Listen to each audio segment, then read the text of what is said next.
네, 안녕하세요. 서울대 편입 출신 스카이 강쌤입니다. 오늘 이 시간에는요, 연세대학교 사회복지학과 일반 편입으로 합격하신 우리 합격생분을 모시도록 하겠습니다. 박수! 안녕하세요.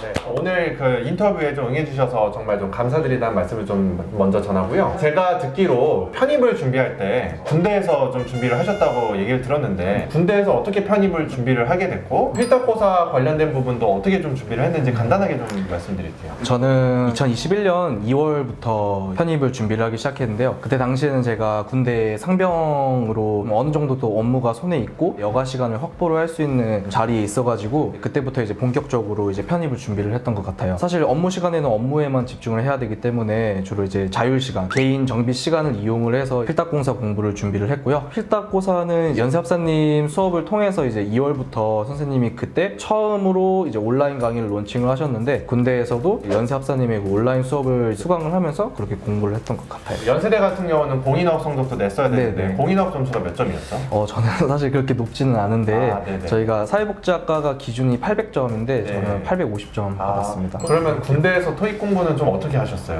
제가 생각하기에 토익을 850점이 또 그렇게 높은 점수는 아니다 보니까 제가 생각하기에 800점 이상을 달성을 하기 위해서는 사실 단어장 하나를 끝내면은 이게 좀 어느 정도 받쳐준다고 생각을 하거든요. 그래서 저는 군대다 보니까 뭐 제가 휴대폰이나 이런 게 없다 보니까 LC나 이렇게 듣는 거나 그런 거는 좀 힘들었고 틈틈이 시간 날 때마다 단어를 정말 많이 외웠던 것 같아요. 그래서 토익을 이제 기간은 어느 정도 만에 따신 건가요? 제가 군대 입대하기 전에 한 2개월 정도 토익 학원을 다니고 그때 당시에는 한 700점 정도 수강을 받고 군대에서는 한 3, 4개월 정도 준비를 해서 휴가 나오면서 토익 시험을 쳐서 850점 점수를 받았던 것 같습니다. 연세대는 이제 제가 알기로는 자기소개서 그리고 이번에는 이제 뭐 학업계획서라는 거에서 분량이 좀 줄어들었잖아요. 네. 학업계획서 작성은 혹시 언제부터 하셨어요? 학업계획서 작성은 12월 18일에 이제 연세대 편입 시험이 있었었는데 그때 끝나고부터 좀 본격적으로 준비를 했던 것 같아요.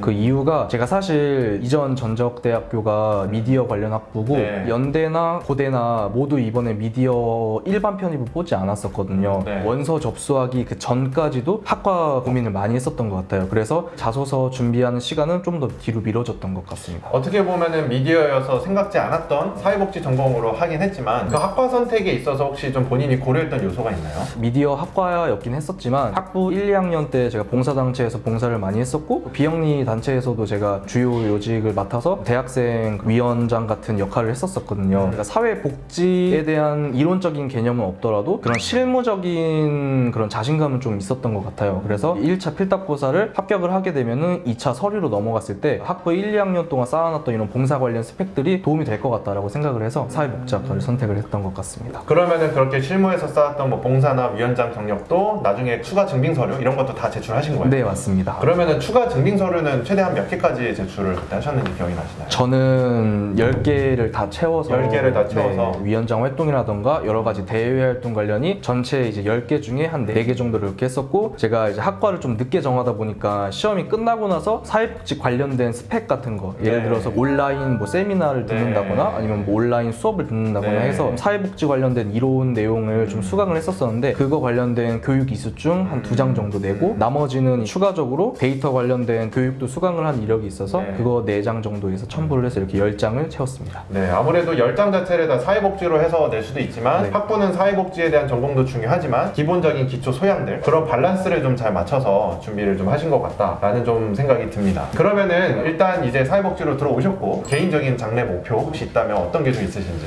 사실 제가 이제 1, 2학년 때 여러 가지 봉사활동을 하면서 기술적으로는 되게 발전이 되는데 이거를 충분히 많은 사람들이 또 수혜를 받고 있냐라고 하면은 제가 봤던 현장에서는 조금 힘들었어요. 어르신들이 아무리 뭐 스마트폰이 보편화되었다고 해도 지금까지 투지폰 쓰고 계시는 분들이 거의 절반 이상이시고 그래서 제가 사회복지와 그런 디지털 미디어를 접목을 해서 정보 격차를 좀 해결하는데 도움이 되는 그런 인재가 되고 싶습니다. 아마 이런 말씀하신 내용도 다 학업계획서에 들어갔다 보니까 그거를 보시는 평가분들도 전적돼 있는 전공이 사회복지는 아니지만 오히려 이런 융합적인 시너지가 더 잘 날 수 있겠다 이런 부분들에 대해서는 저는 충분히 합격할 만한 이유가 있었다라고 좀 생각이 들고 앞으로 지속적으로 응원을 하도록 하겠습니다. 감사합니다. 이 영상을 보신 여러분들도 이렇게 군대에서 좀 준비했던 점 그리고 전적대 전공과 다른 전공으로 합격했던 점 그리고 여러 가지 스펙 준비하고 서류 등 여러 가지 정보들에 대해서 많은 도움이 되셨으면 좋겠습니다. 지금까지 스카이 편입의 스카이 강쌤이었습니다. 안녕. 감사합니다. 네.